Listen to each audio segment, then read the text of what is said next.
सुंदरी और जानवर। बहुत समय पहले की बात है। एक दूर देश में एक समृद्ध व्यापारी रहता था।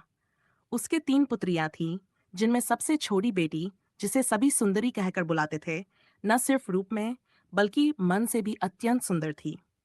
वह अपने परिवार से बहुत प्रेम करती थी और हमेशा दूसरों की मदद करने के लिए तत्पर रहती थी। अचानक आया संकट। एक दिन व्यापारी का जहाज समुद्री तूफान में फंस गया, जिससे उसका पूरा व्यापार नष्ट हो गया। परिवार को अपनी संपत्ति और ऐश्वर्य को छोड़कर एक छोटे से गांव में रहना पड़ा।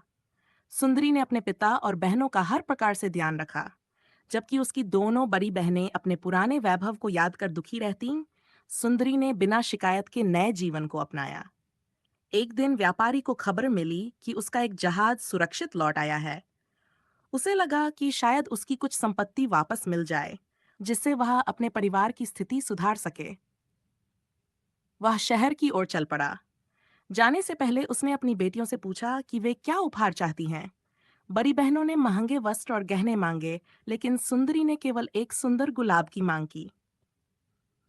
भयानक किले का रहस्य व्यापारी जब शहर पहुंचा, तो उसे पता चला कि उसका जहाज कर्ज चुकाने में ही चला गया। निराश होकर वह घर लौटने लगा, लेकिन रास्ते में वह एक भयंकर तूफान में फंस गया और रास्ता भटककर एक रहस्यमयी किले में पहुंच गया। किला अजीब था। चारों ओर अद्भुत रोशनी थी और भोजन से सजी हुई मेज देखकर व्यापारी हैरान रह गया। वह भूखा और थका हुआ था, इसलिए उसने वहां भोजन कर लिया और रात भर किले में ही रहा। अगली सुबह जब वह जाने लगा, तो उसने बगीचे में एक सुंदर गुलाब देखा और उसे तोड़ लिया। जैसे ही उसने गुलाब तोड़ा, एक भयानक दानव उसके सामने आ गया। वह विशाल, डरावना और क्रोधित था। उसने गरजते हुए कहा, तुमने मेरे घर से चोरी की है, इसके लिए तुम्हें दंड मिलेगा। व्यापारी डर के मारे कांपने लगा और रोते हुए बोला, मैंने ये गुलाब अपनी छोटी बेटी के लिए तोड़ा था, कृपया मुझे क्षमा करें। जानवर कुछ देर चुप रहा और फिर बोला, मैं तुम्हें छोड़ दूंगा, लेकिन बदले में तुम्हें या तुम्हारी किसी बेटी को यहाँ आकर मेरे साथ रहना होगा। सुंदरी का बलिदान। व्यापारी भयभीत होकर घर लौटा और अपनी बेटियों को पूरी बात बताई। सुंदरी ने बिना किसी संकोच के कहा, पिताजी, यह सब मेरी गलती है। मैं उस जानवर के पास जाऊंगी। पिता ने उसे रोकने की बहुत कोशिश की, लेकिन सुंदरी अपने निर्णय पर अडिग रही।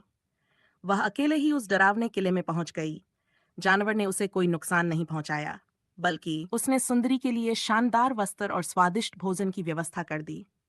धीरे धीरे सुंदरी को एहसास हुआ कि जानवर उतना बुरा नहीं था जितना वह दिखता था।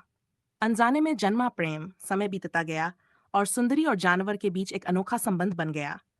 जानवर हर रात उसके साथ भोजन करता, उससे बातें करता और उसकी हर इच्छा पूरी करता।